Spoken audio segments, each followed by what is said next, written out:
नमस्कार, अपना एमपी के इस खास बुलेटिन में आपका बहुत स्वागत है। मैं हूं आपके साथ अंशिका पाठक। शुरुआत करेंगे बुलेटिन की बड़ी खबर के साथ। प्रधानमंत्री नरेंद्र मोदी आज जबलपुर में चुनावी शंखनाद करेंगे। पीएम मोदी यहां 1 किलोमीटर लंबा रोड शो भी करेंगे और साथ ही लोकसभा चुनाव को लेकर पीएम मोदी का ये पहला एमपी दौरा है। जबलपुर में पीएम मोदी पहली बार चुनावी रण में उतरे प्रत्याशी आशीष दुबे के लिए प्रचार करेंगे, लेकिन बीजेपी का ध्यान एमपी में पहले चरण की सभी 6 लोकसभा सीटों पर है। पहले चरण में जबलपुर, बालाघाट, मंडला, शहडोल और सीधी और छिंदवाड़ा में चुनाव होने हैं और पीएम मोदी का दौरे से बीजेपी को जबलपुर के साथ सभी 6 सीटों पर फायदा मिलने की उम्मीद है। विधानसभा चुनाव में भी जबलपुर में बीजेपी का प्रदर्शन काफी अच्छा रहा था। जबलपुर की 8 विधानसभा सीटों में से 7 पर बीजेपी ने कब्जा किया था और अब लोकसभा चुनाव में भी महाकौशल में कमल खिलाने के लिए खुद पीएम मोदी मैदान में है। भारतीय जनता पार्टी के ब्रांड एम्बेसडर, मेगा नेता, मेगा शो और 6 बजे जबलपुर में प्रधानमंत्री नरेंद्र मोदी रोड शो भी करेंगे और साथ ही सभा को संबोधित भी करेंगे। तो बीते कई दिनों से पीएम मोदी को अलग अलग इलाकों में, अलग अलग शहरों में, राज्यों में चुनावी सभाओं में देखा जा रहा है और अब बारी मध्य प्रदेश की भी है। शंखनाद, चुनावी शंखनाद जबलपुर से शाम 6 बजे पीएम मोदी पहुंचेंगे जबलपुर। रोड शो के मार्ग पर 3 लेयर सुरक्षा यहां पर बना दी गई है और साथ ही नो फ्लाई जोन जबलपुर को घोषित किया गया है सुरक्षा के लिहाज से।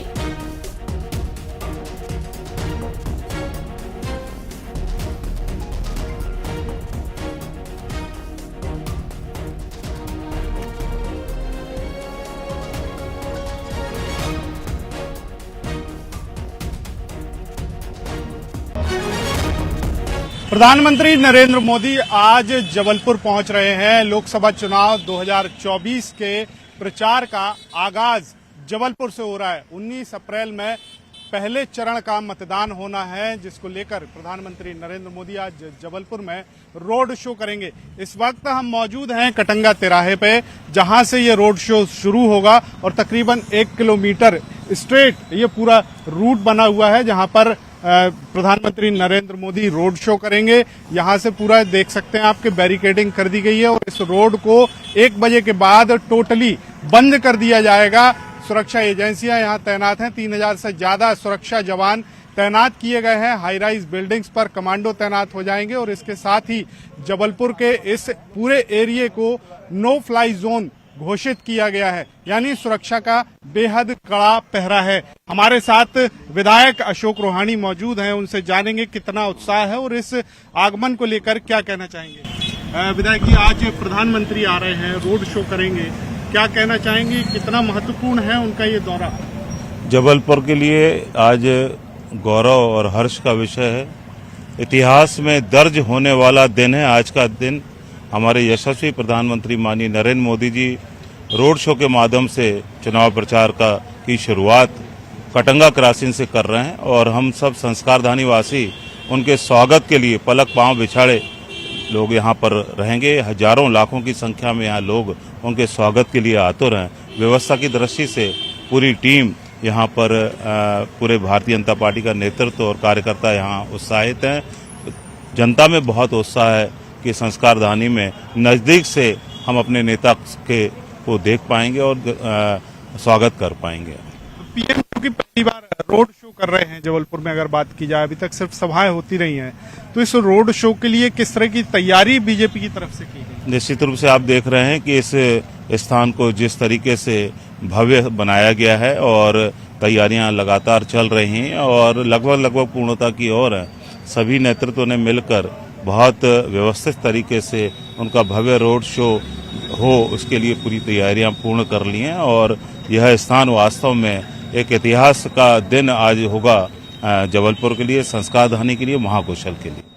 तो ये थे हमारे साथ विधायक अशोक रोहानी, जिनका कहना है कि यह क्षण, यह पल, यह दिन ऐतिहासिक होने वाला है, क्योंकि लोकसभा चुनाव के लिए न सिर्फ प्रचार की शुरुआत होगी बल्कि 400 पार का जो नारा है उसमें मध्य प्रदेश की महत्वपूर्ण भूमिका होगी, क्योंकि पहले चरण के मतदान के लिए 4 सीटों पर यहां वोटिंग होना है। मैं एक बार फिर ये तस्वीरें दिखाना चाहूंगा कि ये वो रूट है जहां से प्रधानमंत्री नरेंद्र मोदी रोड शो करते हुए छोटी लाइन फाटक तक जाएंगे और ये लगभग 1 किलोमीटर का ये पूरा रूट है जिसमें दोनों तरफ बैरिकेडिंग की गई है। किसी भी व्यक्ति को यहां पर बीच रोड पर आने की अनुमति नहीं मिलेगी, यानी कहीं न कहीं सुरक्षा का बेहद कड़ा पहरा यहां पर लगाया गया है। शाम करीब 5:50 पर प्रधानमंत्री नरेंद्र मोदी जबलपुर के डुमना एयरपोर्ट पहुंचेंगे, जहां से सीधे कटंगा यानी लगभग 10 किलोमीटर का ये रास्ता है जहां पर प्रधानमंत्री पहुंचेंगे और फिर यहां से अपने रथ में अपनी गाड़ी में सवार होकर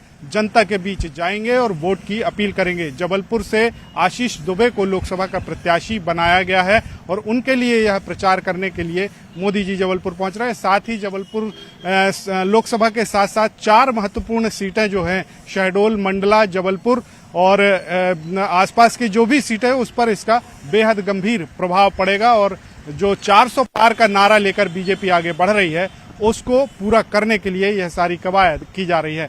पवन पटेल। तो महाकौशल के इलाके में आज प्रधानमंत्री नरेंद्र मोदी जबलपुर में नजर आएंगे। हमारे साथ पवन पटेल जुड़ गए हैं। पवन, इंतजार हो रहा है प्रधानमंत्री का कि आखिर वो कब आएंगे जबलपुर। सिक्योरिटी से लेकर तमाम जनसभा से लेकर रोड शो की तैयारियां पूरी हो चुकी है। सुगबुगाहट कितनी तेज है, किस तरह की हलचल है? जी बिल्कुल, जबलपुर को पूरी बेसब्री से इंतजार है कि प्रधानमंत्री नरेंद्र मोदी के कब जबलपुर पहुंचेंगे और कब लोग देश के प्रधानमंत्री को नजदीक से देख सकेंगे। इस वक्त हम छोटी लाइन में मौजूद हैं, छोटी लाइन फाटक पर, जहां ये पूरा रोड शो समाप्त होगा। जबलपुर की 2 विधानसभाएं आज प्रधानमंत्री नरेंद्र मोदी कवर करेंगे रोड शो के जरिए। कैंट के कटंगा तिराहे से ये शुरू होगा, यानी कैंट विधानसभा से शुरुआत होगी और छोटी लाइन फाटक जो कि पश्चिम विधानसभा में आता है वहां पर इसका समापन होगा। बहुत सोच समझकर इस रूट को बनाया गया है। शहर का मुख्य बाजार, मुख्य स्थल है जहां पर वीवीआईपी के साथ साथ आम लोग भी यहां रहते हैं और जिस रूट से प्रधानमंत्री का काफिला गुजरेगा वहां आसपास दुकानें भी हैं, लोगों के घर भी हैं और लोगों को अपने घर से बाहर निकलकर देखने के लिए खिड़की से, दरवाजे से वो देख सकेंगे कि प्रधानमंत्री उनके घर के सामने से गुजर रहे हैं। 3000 से ज्यादा सुरक्षा जवान यहां पर तैनात किए गए हैं। 3 लेयर सिक्योरिटी है। नो फ्लाई जोन जबलपुर को घोषित किया है। इसके अलावा बीजेपी की अगर बात करें तैयारी की, तो बीजेपी ने पीले चावल लोगों को देकर, घर घर जाकर, दुकानों में जाकर लोगों को आमंत्रित किया है कि वो इस रोड शो में शामिल हों और प्रधानमंत्री के साथ में उनका संवाद भी हो सके। प्रयास ये भी किया जा रहा है कि डुमना एयरपोर्ट में और जबलपुर पहुंचने के बाद पीएम से लोगों की मुलाकात हो सके। हालांकि एसपीजी की तरफ से ऐसी कोई अनुमति अभी दी नहीं गई है, लेकिन पीएम है और वो कई बार ऐसा भी करते हैं कि लोगों सुरक्षा घेरा तोड़कर आम लोगों से मुलाकात भी करते हैं, बच्चों से मुलाकात करते हैं। तो आज भी ऐसा ही कुछ नजारा देखने की उम्मीद की जा रही है कि जब पीएम जबलपुर पहुंचेंगे तब ये तस्वीरें भी सामने आएंगी। बहरहाल शाम 5:50 पर डुमना एयरपोर्ट। बिल्कुल, बहुत शुक्रिया जानकारी साझा करने के लिए पवन, क्योंकि इंतजार है बेसब्री से प्रधानमंत्री का कि वो कब आएंगे और 6 बजे का वक्त बताया जा रहा है जब वो पहुंच जाएंगे जबलपुर। खबरों में आगे बढ़ेंगे। प्रदेश कांग्रेस के अध्यक्ष जीतू पटवारी का बड़ा बयान आया। खजुराहो में गठबंधन का संयुक्त उम्मीदवार होगा, ये जीतू पटवारी ने कहा है। उम्मीदवार का पर्चा निरस्त किया गया। जीतू पटवारी ने कहा कि उम्मीदवारों को डराया जा रहा है और ऐसे में अब संयुक्त उम्मीदवार गठबंधन उतारेगा। जीतू पटवारी का यह बयान चुनाव से ठीक पहले कई मायने में खास हो जाता है और यह भी दिखाता है कि कोई दरार गठबंधन में नहीं है। ऐसे में संयुक्त उम्मीदवार भी उतारने की बात जीतू पटवारी ने की है। इस तरीके से खजुराहो में सपा के गठबंधन के प्रत्याशी का पर्चा निरस्त किया गया, ये बीजेपी के डरे हुए होने का एहसास कराता है। बीजेपी की लोकतांत्रिक जो अकर्मठता है, लोकतांत्रिक जो मर्यादा तार करने की शैली है, उसको प्रदर्शित करता है। अभी इसका सेकेंड उदाहरण तब मिला कि बाकी जो बचे हुए फार्म है उनको डराना, धमकाना, खरीदना, लालच देना। पर मैं बीजेपी को चुनौती देता हूं और आप सबको आश्वस्त करता हूं कि वहां गठबंधन का फिर से प्रत्याशी, संयुक्त प्रत्याशी। शैलेंद्र भदौरिया संवाददाता साथ जुड़ गए हैं। शैलेंद्र, अब जीतू पटवारी का ये कहना है कि डराया जा रहा है उम्मीदवारों को और ऐसे में चुनावी मैदान में उतरने नहीं दिया जा रहा है। संयुक्त उम्मीदवार उतारने का एक ऑप्शन जो उन्होंने रखा है, अब इससे कितना बदलाव देखने को मिलेगा और क्या रहता है, चेहरा कौन सा हो सकता है? देखिए, बिल्कुल मैं आपको बता दूं, खजुराहो लोकसभा क्षेत्र से जिस तरीके से इंडिया गठबंधन के तहत वो सीट सपा को दी गई थी और सपा के कैंडिडेट का जो नॉमिनेशन निरस्त हुआ, उसके बाद तमाम तरह के अब सवाल उठने लगे हैं कि अगर इंडिया गठबंधन की तरफ से कौन प्रत्याशी होगा। देखिए, जिस तरीके से एक प्रत्याशी जो है वो उन्होंने आज जीतू पटवारी से मुलाकात की और उन्होंने सीधा तौर पर बीजेपी पर आरोप लगाया कि बीजेपी के लोग जो है वो उनको डरा धमका रहे हैं और फॉर्म वापस लेने का दबाव बना रहे हैं। तो ऐसे में जीतू पटवारी का कहना है कि देखिए, बीजेपी से हम लोग डरने वाले नहीं है, सब लोग मिलकर लड़ेंगे। और देखिए, साफ तौर पर उन्होंने कहा है कि किसी निर्दलीय को नहीं बल्कि किसी राजनीतिक दल के व्यक्ति को इंडिया गठबंधन अपना सपोर्ट देगा और पूरी दमखम के साथ लड़ेगा। आखिर देखिए, मैं अगर बता दूं कि बड़े राजनीतिक दलों में वहां पर बसपा केवल चुनाव मैदान में है, लेकिन बसपा को कांग्रेस समर्थन दे नहीं सकती है, क्योंकि जिस तरीके से इंडिया गठबंधन जब हुआ तो उसमें मायावती को साथ नहीं मिला, इंडिया गठबंधन के साथ वो नहीं आई है। तो ऐसे में इंडिया गठबंधन जो है वो मायावती को तो सपोर्ट करेगा नहीं। लेकिन अब जो दूसरे छोटे क्षेत्रीय दल है, हो सकता है कि उनमें से किसी प्रत्याशी के साथ इंडिया गठबंधन के लोग खड़े नजर आए और वो उनके पक्ष में प्रचार करते हैं। जी भी हमारे साथ जुड़ गए बीजेपी से, उनसे भी बातचीत कर लेंगे। हितेश जी, सवाल ये कि जीतू पटवारी का ये कहना है कि डरा रही है बीजेपी हमारे उम्मीदवारों को और किसी भी तरह चाहती है कि चुनावी मैदान में उतरे ही नहीं, क्या खजुराहो में क्या चुनौती लग रही है क्या, और इनके बयान पर क्या टिप्पणी आपकी? देखिए अंशिका जी, एक बहुत अच्छी बात शैलेंद्र जी भी जानते हैं कि खजुराहो में जो घटा है वो बहुत अलग प्रकार की राजनीतिक घटना है। सबसे पहले तो आप हम मानेंगे कि वहां पर एक यादव प्रत्याशी को उन्होंने दिया जो बहुत अनुभवी हैं, पहले भी विधानसभा और सारे चुनाव लड़ चुके हैं लोग। तो ये फॉर्म भरना नहीं जानते और फॉर्म पे दस्तखत करना नहीं जानते तो नहीं माना जा सकता। तो फिर ऐसा क्या हुआ? तो आज के परिदृश्य में डॉक्टर मोहन यादव जी और वीडी शर्मा जी जिस प्रकार साथ साथ चल रहे हैं, तो मुझे नहीं लगता कि जहां पर हमको यदुवंशियों को, यादवों का समर्थन जो उस इलाके में बहुत महत्वपूर्ण है, कहीं से भी हमारा कमजोर है, इस बात को ये लोग समझ ही नहीं पाए और उनको जबरन खड़ा कर दिया। तो 95 लाख की होली डॉक्टर मोहन यादव के होते हुए कोई यादव क्यों खेलेगा हारने के लिए? एक बहुत बड़ी बात है, क्योंकि पिछली बार भी 5 लाख से जीते ही थे। तो वो बहुत बड़ा एक राजनीतिक गुणा गणित है। अभिनव जी भी हमारे साथ जुड़ गए, अभिनव बरौलिया जी भी हमारे साथ जुड़ गए हैं, कांग्रेस के प्रवक्ता है। अभिनव जी, कहा जा रहा है जीतू पटवारी की तरफ से कि अब संयुक्त उम्मीदवार उतारेंगे, चेहरा क्या डिसाइडेड है कि आखिर दोनों ही पार्टी की सहमति से कौन सा चेहरा आप लोग उतारने वाले हैं, और खजुराहो में क्यों लग रहा है कि निरस्त हो गया उम्मीदवार का नामांकन? पहला सवाल मैं सुन नहीं पाया आपका अंकिता जी। सवाल ये कि चेहरा कौन सा होगा, क्या ये डिसाइड हो गया है? जीतू पटवारी का कहना है कि संयुक्त उम्मीदवार उतारेंगे। देखिए, अभी जीतू पटवारी जी ने जो बात रखी है उनके साथ रिपब्लिकन पार्टी ऑफ इंडिया के कैंडिडेट थे जिनको डराया धमकाया जा रहा है, साफ ऑफ द कैमरे के सामने उन्होंने बोला है। तो आप इससे समझ सकते हैं कि ये दादागिरी, गुंडागर्दी की राजनीति जो भारतीय जनता पार्टी कर रही है, इनके नेता कर रहे हैं, उन पर पर्दा डालने का काम भी कर रहे हैं और डरा भी रहे हैं। मतलब मीडिया में आके बोलते हैं हमने कुछ नहीं किया, मतलब हर तरफ झूठी झूठ की राजनीति चल रही है। कहते हैं 1 लाख लोगों को जोड़ लिया। कल ही मैंने आपसे यहाँ पे बात करी थी, कोई रिकॉर्ड नहीं है, मात्र 366 लोगों को जोड़ा। कल लिस्ट मांग रहे हैं तो वो भी नहीं दिखा रहे, कह रहे हैं हाँ हमने तो 2,58,000 लोग। बहुत शुक्रिया आप दोनों का ही बातचीत के लिए। तो आगे बढ़ेंगे खबरों में और बात करेंगे उज्जैन की, जहां सांसद अनिल फिरोजिया ने मध्य प्रदेश कांग्रेस कमेटी के अध्यक्ष जीतू पटवारी पर पलटवार किया। दरअसल खाचरौद में एक सभा के दौरान जीतू पटवारी ने आरोप लगाया था कि सांसद अनिल फिरोजिया ने ऑपरेशन कराकर अपना वजन कम कराया है। जीतू पटवारी के इस बयान पर पलटवार करते हुए अनिल फिरोजिया ने कहा है कि वो मेडिकल चेकअप के लिए तैयार हैं और जीतू पटवारी सिद्ध करें कि ऑपरेशन की मदद से वजन कम हुआ है। इतना ही नहीं, उन्होंने जीतू पटवारी के खिलाफ मानहानि का दावा पेश करेंगे और चुनाव आयोग से भी शिकायत करने की बात कही है।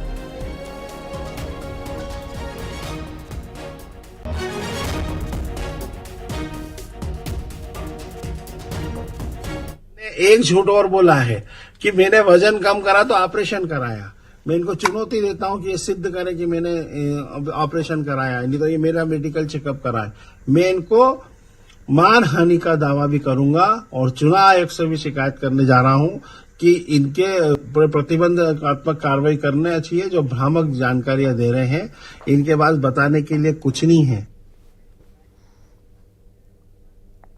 इंदौर के चौइथराम नेत्रालय में ऑपरेशन के बाद 8 मरीजों की आंखों में इंफेक्शन के बाद रोशनी कम का मामला सामने आया है। 20 मार्च को चौइथराम नेत्रालय में लगभग 79 मरीज के ऑपरेशन हुए थे। ऑपरेशन के बाद 8 मरीजों की आंखों में इंफेक्शन हुआ और आंखों की रोशनी भी कम हो गई। मामले की जब शिकायत जिला कलेक्टर से की गई तो तुरंत ही ऑपरेशन थिएटर को सील कर दिया गया। जिला कलेक्टर ने टीम गठित कर जांच करने के आदेश दिए हैं।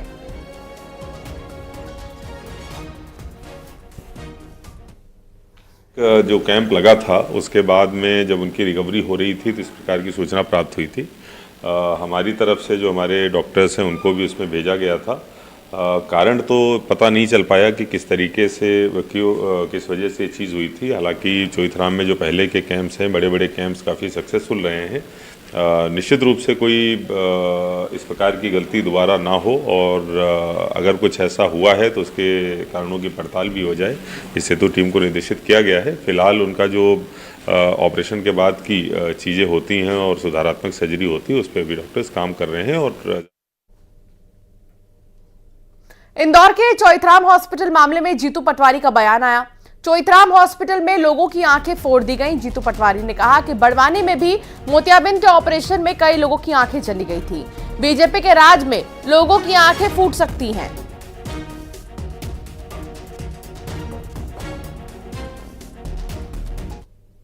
लोगों की आंखें फोड़ दी गई, मेरा आरोप है। माइक नीचे करो। इसी तरीके से बड़वानी में भी एक केस हुआ था। मोतियाबिंद के ऑपरेशन में कई लोगों की आंखें अंधी कर दी गई थी। स्वास्थ्य विभाग की दृष्टि से भारतीय जनता पार्टी का चाल चरित्र चेहरा देश ने देखा है। कोविड में हमारी सरकार का देखा है। इस तरह का पर्ची के मुख्यमंत्री के राज्य में लोगों की आंखें फूट सकती है। मुख्यमंत्री जी, अगर आपको झूठ सच करके रोज भारतीय जनता पार्टी दुपट्टा पहनाने से फुर्सत हो गई हो तो ये अंधे हो गए, इनकी भी सुध ले लो। धन्यवाद। खंडवा के हनुवंतिया में 4 लोगों के डूबने की खबर आई है। डायल 100 से पुलिस कंट्रोल रूम में सूचना मिली। मुंदी थाना और बीड़ पुलिस चौकी मौके पर मौजूद है। बोट की मदद से सर्चिंग की जा रही है। खंडवा से होमगार्ड की टीम भी रवाना हो चुकी है। टूरिस्ट स्पॉट प्रबंधन ने घटना से इनकार कर दिया। हकीकत का पता करने में लगातार जांच चल रही है।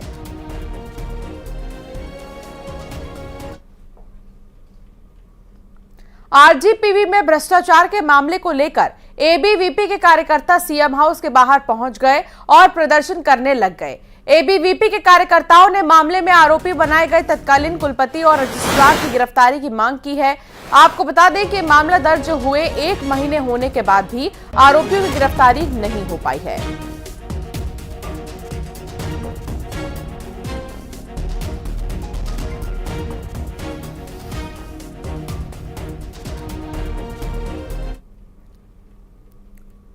देवास में यात्रियों से भरी एक बस में आग लग गई और आग लगने की सूचना पर हाईवे पेट्रोलिंग टीम ने लोगों को बचाया। फायर ब्रिगेड ने आग पर काबू पा लिया है। मक्सी रोड पर बाईपास ब्रिज के पास बस में आग लगने के चलते यात्रियों का सामान जलकर राख हो गया। बस सवार सभी लोग नेपाल के निवासी बताए जा रहे हैं और बस पुणे से नेपाल जा रही थी।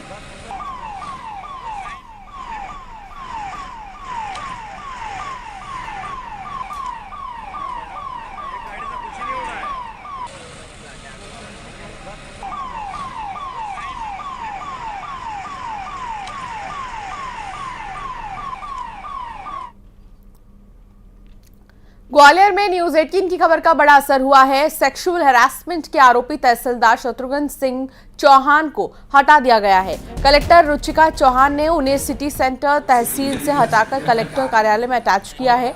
तहसीलदार पर सहकर्मी और महिला सामाजिक कार्यकर्ता ने सेक्सुअल हैरेसमेंट का आरोप लगाया था और अब शिकायत की जांच होने तक उन्हें हटाकर कलेक्टर कार्यालय अटैच किया गया है। इसके साथ ही भोपाल निर्वाचन आयोग से भी मामले की शिकायत की गई है।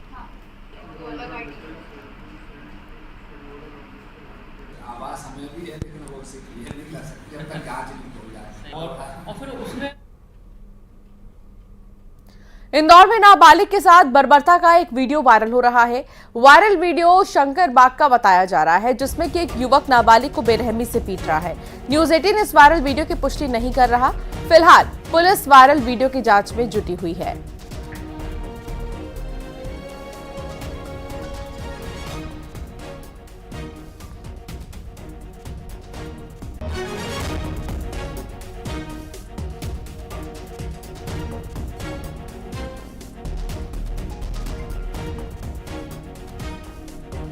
तो इंदौर में नाबालिग के साथ बर्बरता का ये मामला, आप देखिए किस तरीके से पीटते हुए एक युवक नजर आ रहा है। न्यूज़ 18 वायरल वीडियो की पुष्टि नहीं करता। केंद्रीय मंत्री ज्योतिरादित्य सिंधिया अपने लोकसभा क्षेत्र गुना में धुआंधार प्रचार कर रहे हैं। चुनावी अभियान में उनके परिवार का भी खूब साथ मिल रहा है। उनके बेटे महान आर्यमन सिंधिया भी चुनाव प्रचार में जुटे हुए हैं। पिछोर में युवा सम्मेलन के दौरान उन्होंने हजारों लोगों को संबोधित किया। इस दौरान उन्होंने कहा कि जिस तरह रामायण में हनुमान जी ने संजीवनी का पहाड़ लाकर लक्ष्मण जी को होश में लाया, उसी तरह पीएम मोदी योजनाओं की संजीवनी लाकर देश की जनता को संभाल रहे हैं। ये जो संजीवनी थी, हनुमान लेके आए थे लक्ष्मण के लिए, और तब लक्ष्मण होश में आए थे। इसी तरह हमारे प्रधानमंत्री इस भारत को वापस होश में लेके आ रहे हैं। रायसेन के बेगमगंज में एसडीएम ने मानवता की मिसाल पेश की है। दरअसल नया बस स्टैंड पर बुजुर्ग महिला को उसके परिजन छोड़ गए थे। भूखी प्यासी बुजुर्ग महिला की जानकारी जब एसडीएम सौरभ मिश्रा को लगी तो उन्होंने उसे फलाहार कराकर हालचाल जाना और अपनी गाड़ी में बैठाकर उसे अस्पताल पहुंचाया। एसडीएम की माने तो बुजुर्ग माता पिता हमारी पूंजी हैं और लोग उन्हें ऐसे असहाय न छोड़े।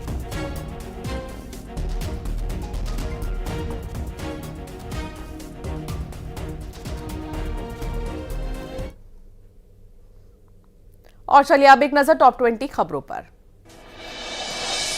आज पीएम मोदी का एमपी का दौरा।